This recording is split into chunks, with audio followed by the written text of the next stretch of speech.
The fourth myth that Nietzsche wants to dismantle in burying the corpse of the Christian Jewish God is the myth that the traditional morality that comes out of belief in this God is good for you.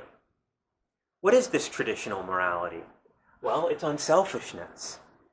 And he knows that he has an uphill battle in making this argument. He's arguing to a culture that has identified the words unselfish and good to such an extent that to say unselfishness is not good for you, that unselfishness is bad, is equivalent to claiming oneself to be a demon or a devil.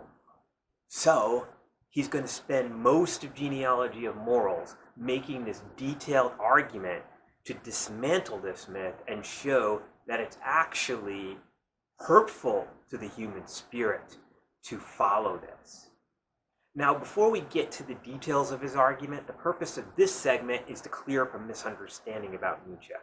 Because when we argued that morality, there is no objective morality, that there is no objective good and evil, it might be mistaken that therefore Nietzsche is contradicting himself and arguing that the traditional morality is bad for you.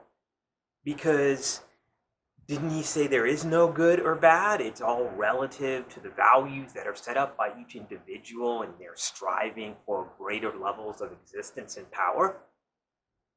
And he would agree. There is no absolute good. But don't mistake good in itself, right? Absolute goodness, intrinsic goodness, what is good regardless of the person or the circumstances, with good for.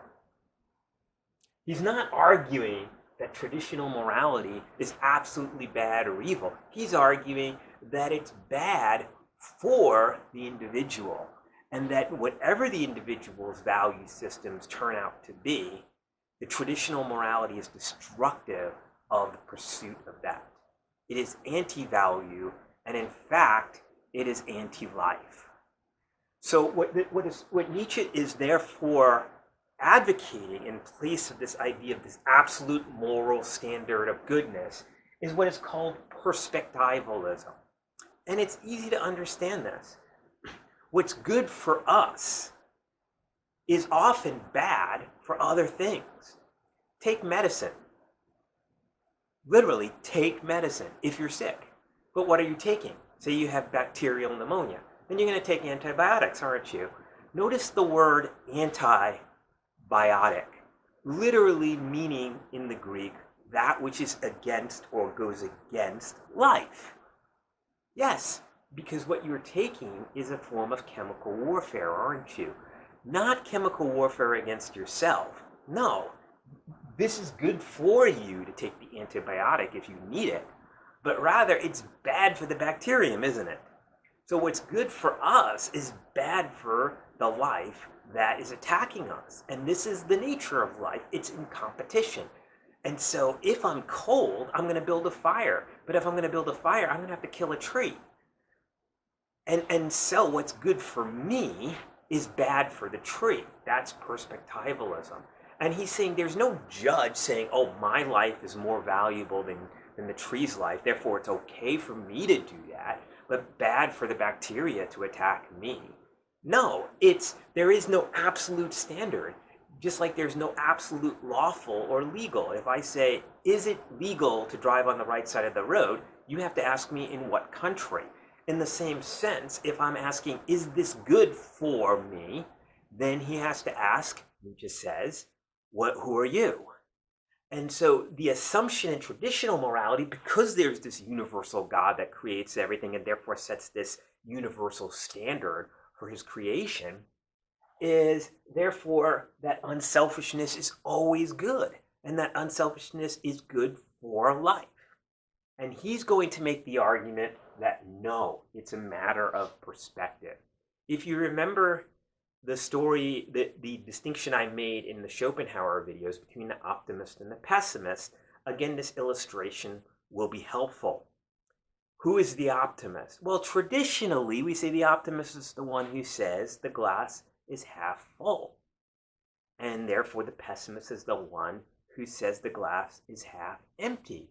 And yes, if there's this universal standard that says full glasses are better than empty glasses, then that follows that this is the objective meaning of optimist, and that is the objective meaning, therefore, of its opposite, pessimist, the glass is half empty. But if there is no absolute standard that says full glasses are what's always better, then the answer of the difference between the pessimist and the optimist is depending on what you're trying to do.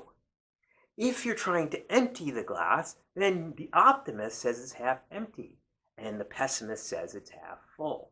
And so that's perspectivalism. It depends. It depends on what you're trying to do. And every being is trying to do something, and that trying isn't a free choice. It springs from that being's fundamental nature as a living thing to strive for power, for self-empowerment. That's life. Life is self-preservation through self-empowerment. And so Nietzsche, therefore, is arguing that the traditional morality, its very nature, is anti-life. And therefore, no matter what perspective you take, it's bad for you. Again, think of perspectivalism in the story that I'm going to tell you right now. The story is of a farmer. The farmer lives in China, and the farmer is pretty prosperous. He had enough money to buy a horse that he's then going to use to breed other mares that he has, so that he can start a horse farm and become even more prosperous. Well, one day, his 16-year-old son decides to ride the horse. And everybody in the town beforehand said, wow, isn't it great that the farmer is prosperous to get a stallion, a stud like this? So the son, his healthy farmer son, gets on the horse and tries to break the stallion. The stallion breaks him, flings him, he falls on his neck, breaks his back, and becomes crippled. Now everyone says, oh, isn't it a terrible thing that he got that stallion? If he hadn't gotten the stallion, then his son wouldn't have become crippled. Now his son is crippled. It's a terrible thing. But then a couple months later, the king's army comes through the small town. The king is off to war, and he needs every able-bodied man, young man. And so he conscripts and drafts into his army all the able-bodied 15-year-olds to 25-year-olds. All of the young men who are healthy go off to that war, and most of them die in a losing battle. Now everyone looks at that stallion and says, isn't it a great thing that that farmer got that stallion? If he hadn't gotten the stallion, the son wouldn't have gotten crippled. And if he hadn't gotten crippled, the king would have drafted him, and he probably would have died in this foreign war. So you notice something. The fact is, the farmer got the stallion. That's an incontrovertible fact from whatever perspective you look at. But is it a good thing that the farmer got the stallion, or is it a bad thing? That depends, doesn't it? It depends on what you're trying to do. If you're trying to have a prosperous existence, then maybe it's good to get the stallion. But if you're trying to protect your son from getting crippled, then it's a bad thing. But if you're trying to protect your son from getting drafted into a foreign war, then maybe it's a good thing. Nothing is good and bad in itself, just like nothing is legal or illegal in itself. It's all a matter of perspective. And that perspective comes from the being itself, the one who has that perspective.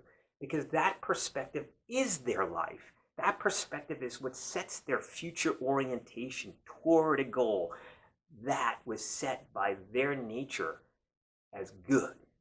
And so therefore, anything that is destructive of this onward pursuit of life toward greater levels of life, towards self-empowerment, is bad. And that's the traditional morality. He's going to spend the rest of the time arguing that the traditional morality, because it is unselfishness, therefore denies the will to power. It thinks power is evil and says those in power are corrupted. Therefore, you need to give up your power. That is what an unselfish lifestyle is. By giving up your power, you deny yourself, right?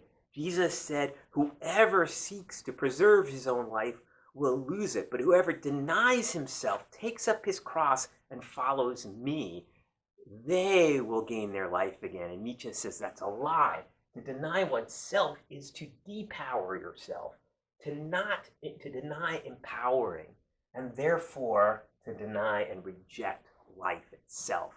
This is an illness. Whatever destroys life is like a disease. And so his argument is going to take several phases.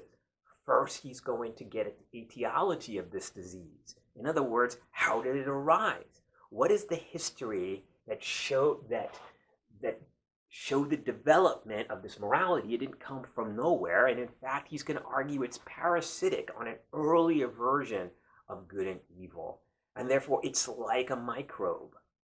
And this parasitism is unhealthy. It is inherently sickly and inauthentic, and lies not only to others about the nature of it, but lies to itself, and therefore is destructive. So in our next segment, we're going to get into his actual historical argument. It's an argument from the history of words to show how our moral concepts developed from a completely different origin than that of this morality of humility, unselfishness, self-denial, mercy,